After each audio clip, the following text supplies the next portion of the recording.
Assalamu alaikum, dear 10th class students. My name is Tawseef Ahmad, vocational trainer agriculture, BHSS Kalamabad, Handwara. Today I am going to discuss role of water in growth and development of crops. Role of water in growth and development of crops can be summarized as follows. Number 1.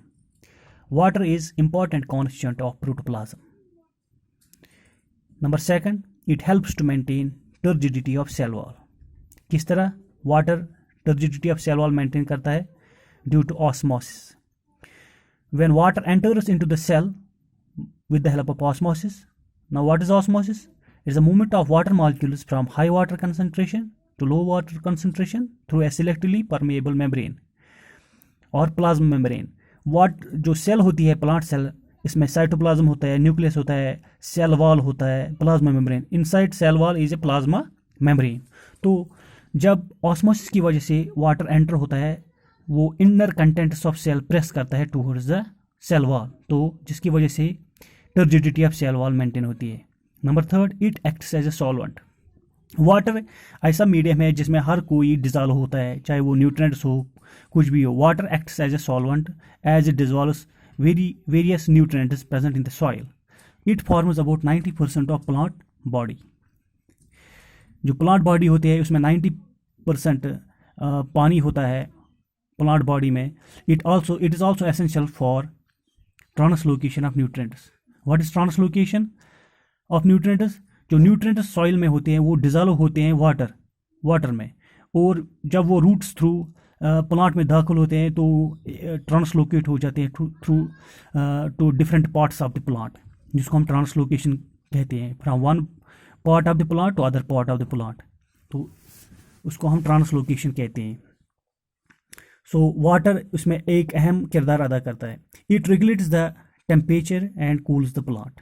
Water temperature regulation में काफ़ी helpful है and cools the plant due to transpiration. जब plant में transpiration होती है through aerial parts of, through leaves, तो through stomata जब transpiration हो जाती है, वाटर लॉस होता है थ्रू इनटू वेपर्स, तो उसकी वजह से कूलिंग इफेक्ट मिलता है प्लांट को. तो जो वाटर है it regulates the temperature. It is also essential for germination of seeds. Seeds germination के लिए वाटर एक इम्पॉर्टेंट रोल प्ले करता है. जब सीड्स हम सो करते हैं सॉइल में, तो सॉइल में जनरली मॉइस्चर होता है. वो मॉइस्चर ये सीड्स जो ड्राई सीड्स होते हैं वो इम्बाइब करते हैं. जब वो इम्बाइब करते हैं तो उसकी वजह से जो सीड कोट होता है वो रप्चर होता है, वो फट जाता है, तो उसकी वजह से जर्मिनेशन ईजी हो जाती है. तो water is essential for germination of seeds. Another topic is critical growth stages in crops for irrigation. Critical growth stages क्या है? क्रिटिकल ग्रोथ स्टेजेस ऐसे स्टेजेस होते हैं जिन स्टेजेस पर हम अगर पानी कम देंगे तो यील्ड में काफ़ी नुकसान होगा, तो crop yield reduces drastically. Now, the important is water irrigation is important at these critical growth stages. Here are some of the critical growth stages for different crops. हम राइस की बात करेंगे. कौन कौन से स्टेजेस जो इसके लिए क्रिटिकल होते हैं वो है टिलर इनिशिएशन या tillering initiation stage, flowering stage and milking stage. In stages पे जो राइस में ये स्टेज होते हैं, इन स्टेज पे हमें वाटर की बहुत ज़रूरत होती है.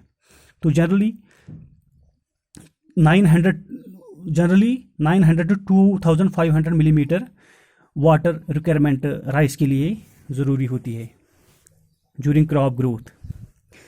वीट में जो है crown root initiation stage critical stage है, जॉइंट स्टेज है, फ्लावरिंग स्टेज है, मिल्किंग स्टेज है. तो इसमें जो वाटर रिक्वायरमेंट है through during the growth period वो है 400 to 450 millimetre. Another crop is maize. Maize के लिए कौन कौन से स्टेजेस क्रिटिकल स्टेजेस हम कहेंगे? उसमें आता है पहला सिल्किंग स्टेज. जब सिल्क निकलना शुरू हो जाता है मेज में, तो उस वक्त पानी की ज़रूरत होती है. Crop development stage. जब कॉप डेवलप होना शुरू हो जाता है उस वक्त हम मेज में पानी दे सकते हैं, और उसको हम क्रिटिकल स्टेज कहते हैं, क्रिटिकल स्टेज फॉर मेज. तो generally 400 to 600 millimetre water requirement मेज़ के लिए ज़रूरी है during crop growth. Pulses, pulses में क्या होता है कि कौन कौन सा क्रिटिकल स्टेज है? नंबर 1 है फ्लावर इनिशिएशन स्टेज। जब फ्लावर्स निकलने शुरू होंगे पल्सेस में, जो भी पल्स क्रॉप होगा, फॉर एग्जाम्पल पीज होंगे, बीन्स होंगे, लेग्यूम्स जो भी होंगे, तो उनमें फ्लावर इनिशिएशन स्टेज पे पहले हमें पानी देना ही देना है, क्योंकि ये एक क्रिटिकल स्टेज है पल्सेस का। नंबर 2 स्टेज है पॉड फिलिंग स्टेज। जब लेग्यूम्स डेवलप होंगे तो वो पॉड फिलिंग स्टेज पे हमें वाटर देना है इस क्रॉप को, तो इसमें 250 टू 300 मिलीमीटर वाटर रिक्वायरमेंट की ज़रूरत है। तो डियर स्टूडेंट्स, आज के लिए टॉपिक इतना ही। अल्लाह हाफिज़।